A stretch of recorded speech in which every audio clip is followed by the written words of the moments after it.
ये तब की बात है जब मैं एक खूबसूरत नौजवान हुआ करता था। यूनिवर्सिटी का इख्तितामी दौर चल रहा था।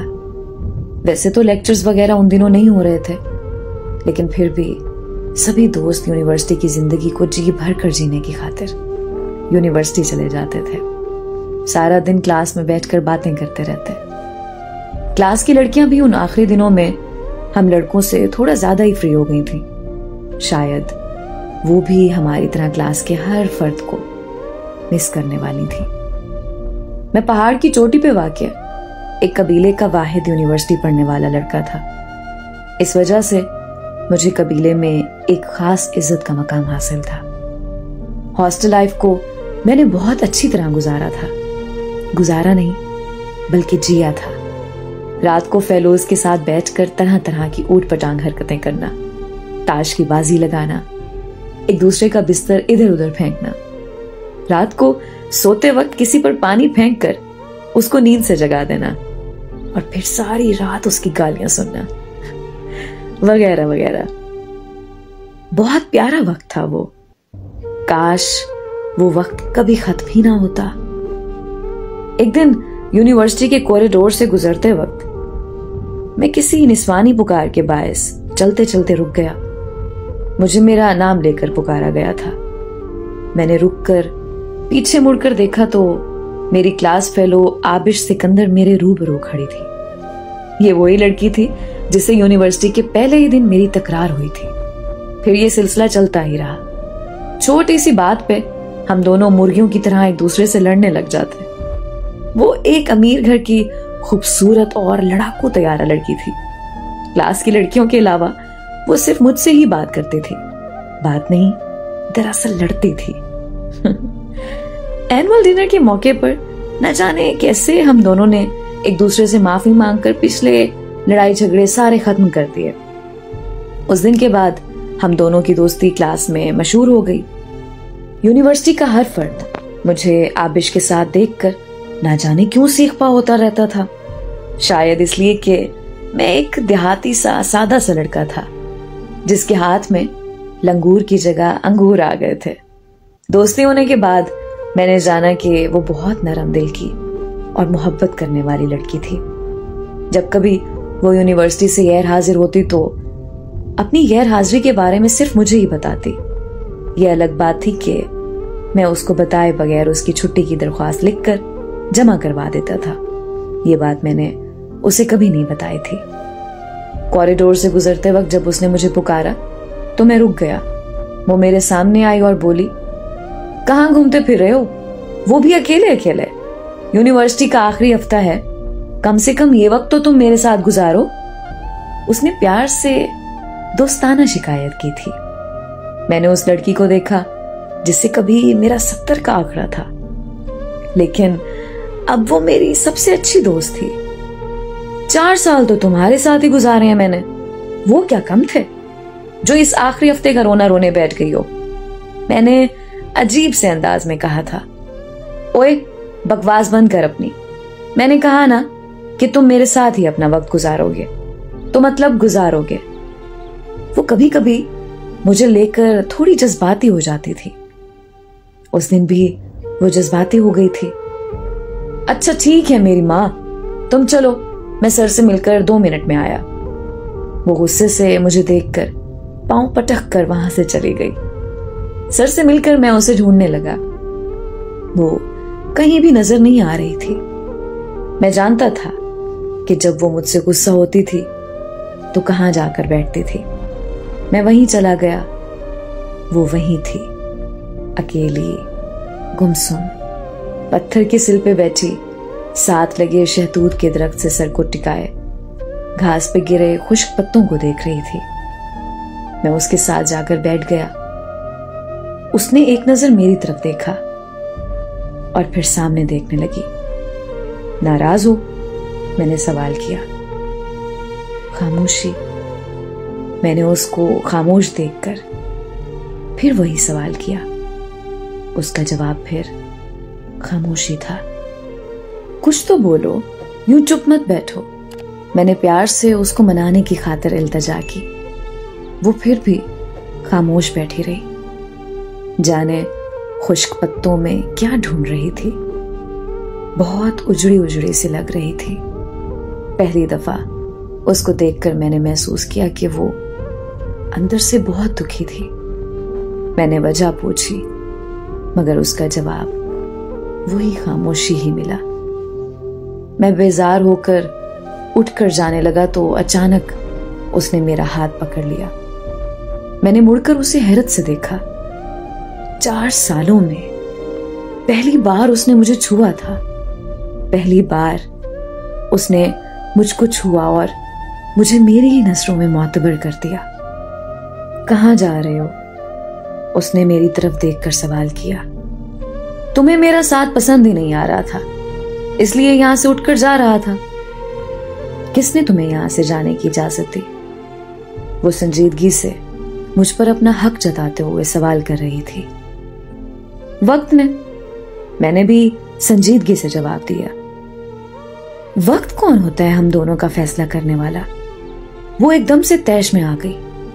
मैंने कोई जवाब नहीं दिया, खामोश खड़ा उसको सुनता रहा।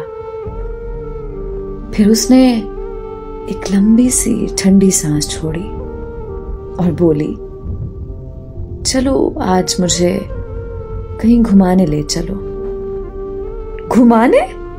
वो भी मैं? मेरे पास तो कोई सवारी भी नहीं है। मुझे नहीं पता, बस मुझे कहीं घुमाने ले चलो। ये वक्त शायद फिर कभी ना आए, इसीलिए मैं तुम्हारे साथ एक बार कहीं घूमने जाना चाहती हूं। उसने मुझे देखकर अपना हतमी फैसला सुना दिया था। उसको इनकार करना मतलब उसकी नाराजगी मोल लेना था। वो नाराज होकर बहुत जालिम लड़की बन जाती थी और मैं उन आखिरी लम्हों में उसको नाराज नहीं करना चाहता था। चलो उठो, घूमने चलें। मैंने उसको देखकर कहा। कहाँ जाएंगे हम? जहां भी रब ले चले। वो हल्का सा मुस्कुराई और उठ खड़ी हुई। हम दोनों यूनिवर्सिटी से निकलकर बाहर रोड पर आ गए।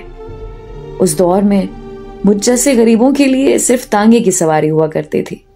ये अलग बात थी कि आबिश एक बड़ी सी गाड़ी में अपने ड्राइवर के साथ यूनिवर्सिटी आती थी।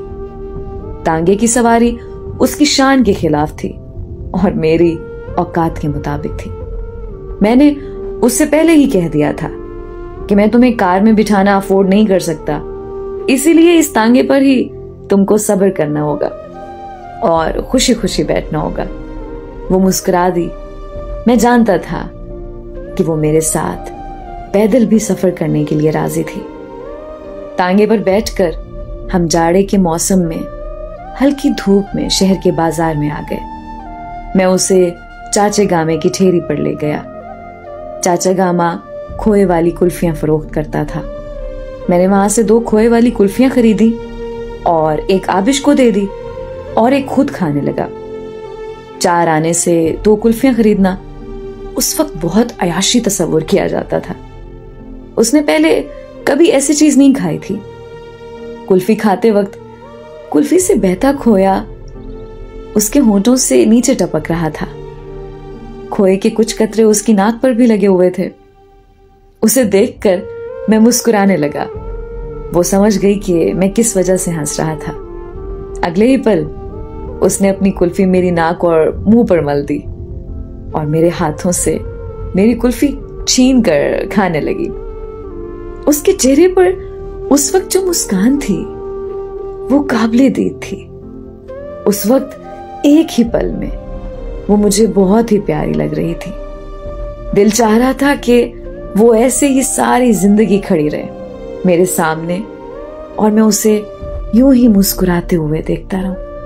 वो पहला और आखिरी मौका ही था जब आबिश मेरे साथ बाहर कहीं गई थी।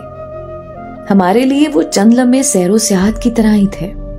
आज के दौर के बच्चे इस सैर को डेट पे जाना कहते हैं। वो तांगे की सवारी और कुल्फी का मजा मुझे सारी जिंदगी याद रहा, कभी भुला ही नहीं सका। जिस दिन हमारा यूनिवर्सिटी का आखिरी दिन था उस दिन आबिश बहुत कमजोर दिख रही थी। मैं अपना सामान बैग में समेट कर यूनिवर्सिटी ले आया था और उसे बाहर चाय के ढाबे पर रख दिया था, ताकि यहां से जब फारिग हुआ तो सामान यहीं से उठाकर अपने घर को लौट जाऊंगा। उस दिन तमाम असातिज़ा ने हमारे साथ तस्वीरें भी बनवाई। ये अलग बात है कि वो तस्वीरें कभी मुझ तक पहुंच नहीं पाई। तमाम क्लास फेलोज से आखिरी बार ढेर सारी बातें की। उस दिन जिंदगी में पहली बार वक्त बहुत तेजी से गुजर गया। असातिज़ा से और क्लास फेलोज से बातें करके जी नहीं भर रहा था, मगर उस दिन वक्त हमारे हक में नहीं था। फिर मैं आबिश से मिला। वो गमगीन हो गई थी। मैं भी अपने आंसू बहुत मुश्किल से रोके खड़ा था। उसने मुस्कुराने की नाकाम कोशिश की। मैं उसे जी भर कर देख रहा था। उससे दूर जाना पुल सिरात से गुजरने की तरह महसूस हो रहा था। फिर उसने अपनी उंगली से एक सिल्वर रंग की अंगूठी उतारकर मेरे बाएं हाथ की छोटी उंगली में पहना दी। मेरी छोटी उंगली उसकी लेडी फिंगर से बड़ी थी, इसलिए वो अंगूठी मेरी आधी उंगली में ही समा सकी। मैंने अपने गले में पहनी हुई चेन उतारकर पागलों की तरह उसके गले की बजाय उसकी कलाई पे बल देकर बांधी। ये सब कुछ एक हौलनाक खामोशी के ज़ेरे असर हो रहा था। वो भी चुप थी, मैं भी चुप था। उसकी आंखें भी सुर्ख हो गई थी, मेरी पेशानी भी जलने लगी थी। फिर वो एक नजर मुझे देखकर हजार जब्त के बावजूद दो आंसू जल्दी से बहाकर, बगैर कुछ कहे, बगैर अलविदा किए, वो जल्दी से भागकर अपनी गाड़ी में जाकर बैठ गई। मैं हैरत से उसे देख रहा था। उसकी गाड़ी मेरी आंखों के सामने वहां से उसे लेकर चली गई और मैं वहीं हैरत का मुजस्मा बने उसकी गाड़ी को खुद से दूर जाता देखता रहा। मैंने सोचा था कि वो उस आखिरी दिन मुझसे ढेर सारी बातें करेगी। हर हफ्ते बाद या कम से कम 1 महीने बाद खत लिखने का वादा जरूर लेगी और उस आखिरी दिन वो मुझसे मसनूई झगड़ा करके मुझे हमारी पहली मुलाकात की जरूर याद दिलाएगी। मगर उसने मेरी उम्मीद के मुताबिक कुछ नहीं किया था। जाने उसके जहन में क्या चल रहा था। मैंने आखिरी बार अपनी यूनिवर्सिटी के गेट को देखा। दिल मुट्ठी में आ गया था।